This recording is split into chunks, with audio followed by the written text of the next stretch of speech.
All right, so this is another WMD test lab. I'm here with Matt Tanner, who builds the performance mixers that you all know and love. You were using a bunch of all your modular stuff in addition to your electronic drums. So how are you doing that, and kind of like run us through your setup, I guess? Yeah, so the basis of this was a MIDI to CV conversion that's happening, allowing me to enter the modular world.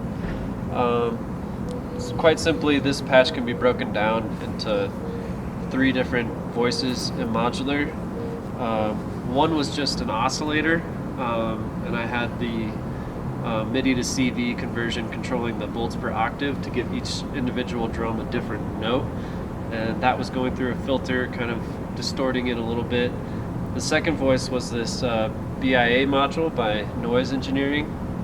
Get a lot of really quick, instant drum tones from that voice, and also is that what you're using for your kick drum, like in addition to, or? Yeah, so in this patch it was more of just like a actual kind of bass drone, right? Which okay. is this morph knob is kind of what turned it from a kick drum into a bass, right? About halfway through.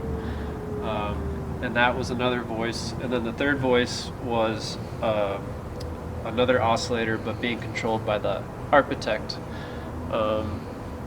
which is this module right here. And you may have noticed that I was using the pressure points to create different sounds. The pressure points was controlling the note input of the Arpitecht, so allowing me to basically arpeggiate a different chord. Okay. And I was doing that physically with my hand, right? Touching it. There are ways, to do it, have the drums control it, but this one I just kind of wanted to play along with something a little more melodic rather than have it entirely slave to the drum kit. So you weren't clocking the? No. Okay. It was all manual. Cool. Just to have a little more finite control with my mind. In that just moment. Change when you wanted to change. Yeah, just change when I felt like it, instead of Okay. having it to be controlled by the drums. But you can clock it from Yeah, the of drums. course, yeah. But basically, performance-wise, a big thing I was using was the Doppler delay. Mostly just messing with the regen of the feedback to kind of like do the intro and outro drones and cut it off real quick. And that's pretty much it. I use the mixer quite a bit, just turning on and off channels and turning up faders in the mix to where it would give you a little more variation, which I couldn't do with anything else. Right.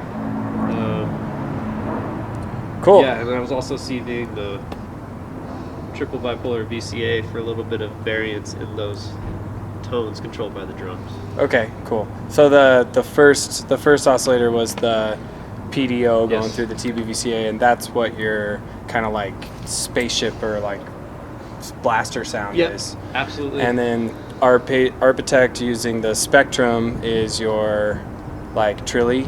Yeah, basically that's my bandmate that I'm playing along Yeah. with, just something more melodic. Okay. And again, like the PDO was the one controlling the individual voices. Okay. Of the drums. And then what kind of drum set were you using?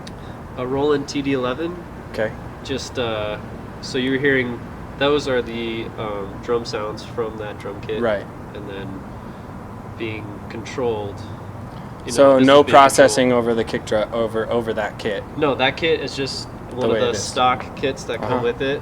Cool. It's called Dimension. Sweet. Pretty sweet. But, yeah.